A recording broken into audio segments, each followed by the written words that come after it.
Usually, when someone mentions evergreen plants, I'd guess that most people immediately think of needle-foliaged trees like pines and spruce and fir, things like that. Or some people may think of plants in the Capressaceae, which are also evergreen, like junipers, cypress, and arborvitae. Now, these are all good examples of coniferous evergreens, or the cone-bearing evergreens. But we also have a group of evergreens that are quite common in our landscapes, and those are the broadleaf evergreens like we've got right here. Things like southern magnolia, the euonymus, boxwood, and the hollies. Well, these plants are, again, quite common in our landscape, and it's really quite obvious why they're not called coniferous evergreens and why they're called broadleaf evergreens. Their leaves are round or oval, and they're not narrow or linear. They're much wider. They also produce fruits. They don't produce cones. Well, of the broadleaf evergreens, the hollies are a group that are particularly diverse and versatile. So I just like to take a little time and share with you some information about some of our more common hollies that are grown in Oklahoma. Back when I was taking my undergraduate plant materials classes here at OSU, our teacher, Professor Paul Mitchell, would say that if someone wanted to, they could design their entire landscape using hollies alone. There are so many different sizes, shapes, and forms of the plant that you could do all different kinds of things in your garden. There are hollies that grow into large trees. We have several that are shrub-like. There are a few species that only get a few inches tall and creep along the ground like ground covers. There's even a species in Colombia that is a climbing vine-like plant. So as you can see, there's lots of variety. The shrubs of hollies are also quite different in their growth habits. We have several that are rounded or have a mounding growth habit. We have those that are conical or cone-shaped. We have some that are upright or columnar in growth habit. And then we even have a few that have sort of a weeping habit. There are also several different species of holly. In fact, there are over 800 different species of holly throughout the world. And you add to that number all of the man-made hybrids and then all of the selected cultivars. And as you can see, the number of hollies is just an incredible high number. Well, it's no wonder that there have been entire books written about hollies alone, like this one right here by Fred Gall. It's called Hollies, the genus Ilex. And as you can see, it's a very thick book and has lots of really good information about hollies and can tell you pretty much everything that you would really want to know about these plants. And you know, this would probably make a really good Christmas gift for the gardener that has about everything in every type of plant book. Well, the hollies that we grow here in Oklahoma require pretty much the same cultural treatment. The plants like to be planted in full sun, but they are versatile enough to handle quite a bit of shade also. They will perform a little bit better in the sun as they'll have a better fruit show, and their growth habit will be a little more dense. Hollies like a soil that is well drained and well amended with organic matter, and they are versatile enough, however, to handle some conditions where the soils are a little heavier and not so rich. Hollies like soils that are also quite acidic. In fact, if you plant a holly in a soil that has too high a pH or one that is too alkaline, you can see some yellowing of the foliage or an iron chlorosis problem in that way. Well, one of the more popular hollies, like we have right here, is the Chinese holly, also called the horned holly. And it's called this because of the numerous, very sharp spines on the margins of the leaves. These are the horns of this holly. The Chinese holly is, like you might guess, native to China and Korea. And over there, it's known as the tiger thorn tree or the tiger spine plant. If you run through a thicket of Chinese holly, you might think you'd been clawed up by a tiger. When I was a child, I used to take Chinese holly leaves and chase my brothers around poking them, but I mostly don't do that anymore. Well, this particular cultivar is one called rotunda, and as the name implies, it is sort of a rounded shaped plant. It's very dense in growth form, very compact, and these are usually a little bit wider than they are tall, like you can see right here. But a very popular plant around the South. The cultivar of Chinese holly, rotunda, is a female, although we don't have any berries on this plant. It does produce the berries, and that's important to know because hollies are dioecious plants. That is, the male flowers are produced on one plant and the female flowers will be produced on yet another plant. And 99% of the time you do have to have a male to help pollinate those females to have the good fruit show. Well, another cultivar of Chinese holly that I really like is one called Carissa, and this one doesn't have near the amount of spines that the typical Chinese hollies have. It only has one spine at the apex or the tip. It's another very compact form, very low growing. We don't have any fruit on the one that we have in our garden, but it is aptly named. It is a female. Carissa Chinese holly is a female cultivar. A cultivar of Chinese holly that has very large fruit is one called Dazzler, and this one is a holly that will have some of the largest fruit of our holly species. And when we plant the Dazzler holly, we do so to enjoy the berries for ourselves, and that's because wildlife, a lot of the wildlife aren't going to really be able to eat these berries. The berries are so large that a lot of the smaller birds aren't going to be able to swallow those. Well, I have one other species or cultivar of Chinese holly I want you to take a look at.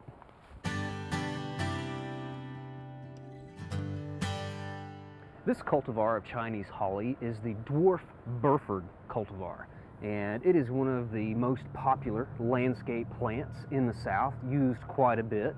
It has a darker green color to the foliage. Again, only one spine usually per leaf there on the apex or the tip, but very dark green leaves, sort of a bubbly, very raised texture to the foliage. Also a very nice glossy color. Now, the Burford Chinese holly is one that will most reliably produce fruit without a male cultivar planted nearby, and that's because it can produce fruit parthenocarpically. It's fruit that doesn't really have a seed, but you can get those berries without the use of a male holly nearby. This holly is called the Nellie R. Stevens holly, and it's a cross between Chinese holly and English holly. And as you can see, it makes a very large shrub. Right here I've got the leaf of a Chinese holly, and you can see the difference. Their spines are not as large as the Chinese holly, and the leaves are a little bit larger, and they're sort of a glossier or a darker green than the Chinese holly. And again, a very good show of fruit here. And the Nellie R. Stevens is another holly that will produce some fruit without having a male pollinator.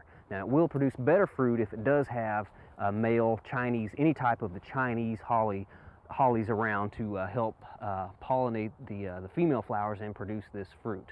About 6.5 years ago, this row of Nellie R. Stevens hollies froze to the ground, but you can see what strides they've made in making a comeback. Oklahoma has 4 species of holly that are native to our state, including this one right here. This is the American holly, and as you can see, it is a tree. We find these sometimes in the wild, 40, 50 feet tall, even a little bit taller. But again, native to the southeastern part of the United States, and their range makes it into the southeastern part of our state. This one is a male holly, doesn't have any berries, but you can see the foliage is sort of a dull green. It does have the spines, but nowhere near the size of the Chinese holly.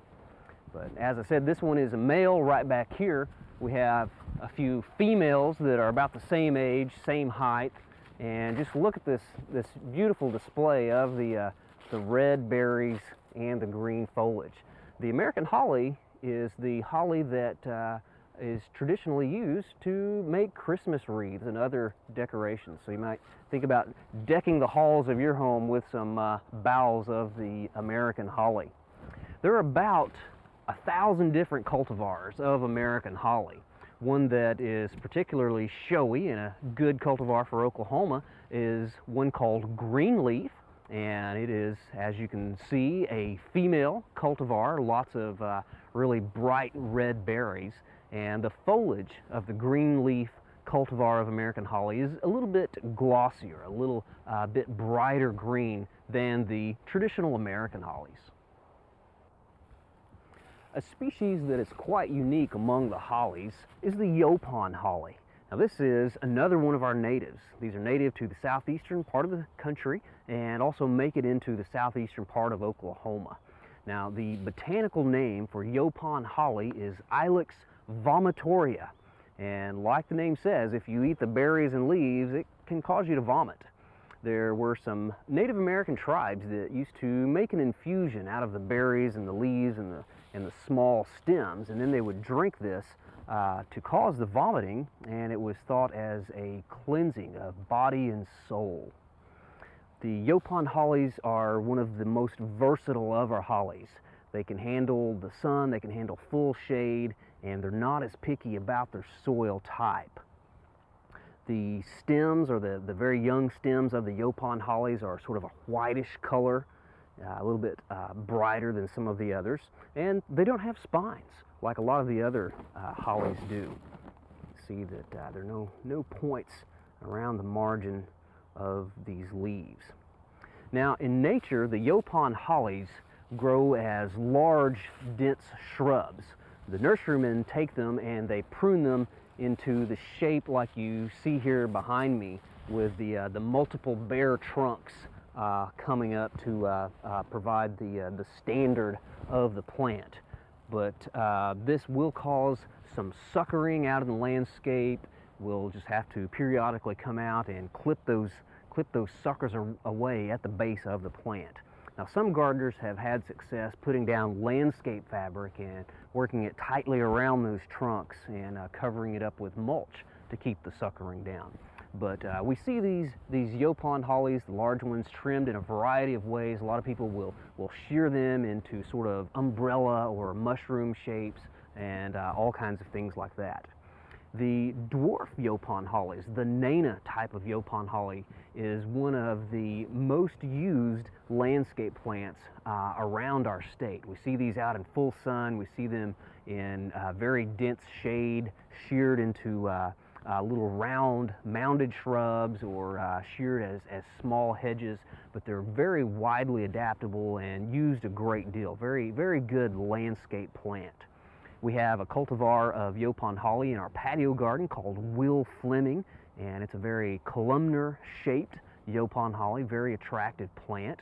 We showed you earlier in our weeping garden, we have the pendulous variety of Yaupon holly, one that has drooping or pendulous branches. And there's also a cultivar called Hightower that has very small leaves, provides a very interesting foliar effect in the garden with those very dense growing leaves. A holly that looks very similar to the Yaupon hollies is the Japanese holly. And you can tell the difference because the Japanese holly has stems that are a darker color, whereas the Yaupon holly's stems are more of a whitish color. Another key difference is that the berries of a Japanese holly, instead of being red, are black.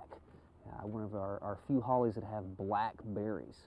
Now, of the hollies that we will look at, the Japanese holly is probably the most disease prone, and it doesn't really like our warm climates that well. So this one would probably be better off if it were placed somewhere where it got some afternoon shade.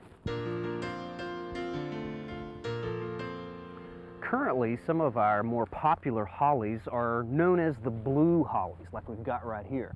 And this was another hybrid between the Chinese holly and the English holly. And if you look close here, you can see why they're called blue hollies. The stems of the younger, newer growth are sort of a bluish or dark purple color. You can see that purple color in the stem, and also the petioles of the leaves and even the leaf veins on the other side have some purple coloration. And you get a little bit of purple or bluish coloration here on the top of the leaf, around the edge. And I really like the spines on these. They're not that sharp, and they have sort of a sawtooth pattern here around the outside edge. This is one called Blue Prince, and as its name suggests, it's a male.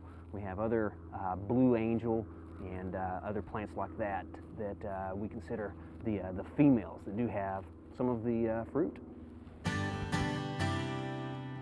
Not all hollies are evergreens, like this species. This is one of our native holly species, one of our most widespread native hollies. This is the Deciduous Holly, and it's getting ready to drop all of its leaves, and it will maintain this beautiful red fruit throughout a good portion of the wintertime, providing food for wildlife and giving us a really nice winter display.